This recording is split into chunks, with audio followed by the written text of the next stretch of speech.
On your mark. Ready, set, go! Ti bisikleta ket may sa mode of transportation ang mabalin nga usaren iti may sa nga individual para iti trabaho panagpasyar kanda dumapay na duma-duma ti klase dagiti magkita tayo bisikleta iti naldaw ngem iti syudad Tilawag ket inikanda ti importansya ti mountain bike kas pa sa ti Pamolinawan Festival ket naangay ti kaunaan nga MTB Circuit Race babaen ti Company of Handsome Bikers Unlimited ang nabayagen nga agpalpalumba ti bisikleta iti syudad Tilawag kuna ni Mr. Franz Felipe race director iti naso ang pasalip aket napintas na pili da lugar apakasiangkatan iti daytoy alumba ti bisikleta gapotas asideg ken adu ti trails na. There are previous circuit race but for our group CHB this is the first time that we are holding this event dito yung Lawag City. We've been yearly we are conducting race but most of the race that we have conducted is cross country and then we have this poker padjak for 4 seasons. So for if you speak of cross circuit race this is the first for CHB. So ano tinang-inspire kanyayo specifically sir nga maisayang kat dito nga event today? Actually, clamor mitlaeng iti riders detoy nga pasalip.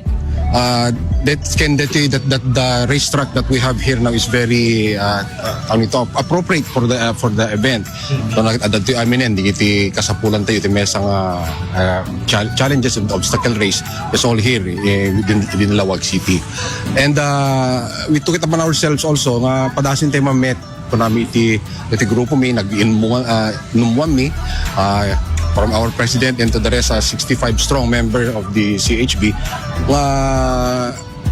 ag-diversify ka mamet kadeti nga type iti race para kadigito umubing medlaeng nga patayo nga mahilig iti bisikleta. Imbatad ti presidente iti naso a grupo ni Engineer Ellis Corpus anapintas launay dayto a habi digiti ubing ngem iti bisyo akas iti panagsigarilyo panakaadik ti ML ken panaginom. Nagpeso na sir bikers nga talaga so love them ito from other towns or provinces da umay dalata daywen dalata regardless naman no premyo da so for the love of biking. May naig iti daytoy ket may panamnama ama unit tumanen iti daytoy pasalip akas kinuna ni Mayor James Brian Alcid iti syudad Tilawag ken mangnamnama isuna nga inton umayatawen ket adanton iti makuna nga Ironman iti syudad Tilawag. Iko dagyam-yaman di kita may nagpartisipar apo nga kadetoy mountain bike challenge ken agyam-yaman na kadigiti organizers apo ken digitoy marshals despite nakapupulot ket dada ditoy apo so pagyam-yaman nak launay.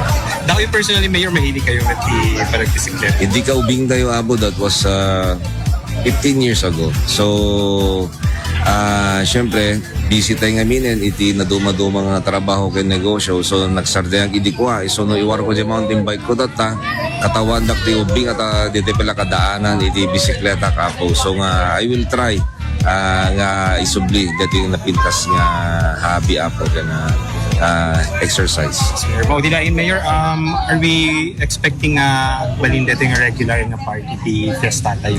May na po, aming activities at nga Pamolinawin 2026 apo ket pagbalin naming regular. So amin nag-observation mi, papintasin mi pa apo. So we were just talking a while ago, baka mabalin tayo nga i-pilot iti Lawag City Ironman. Palaktat tayo. So nga triathlon no ko. Kita minto apo no natapintas nga venue na. Para iti IFM News, Idol Lawrence Martinez, Tatak, IFM.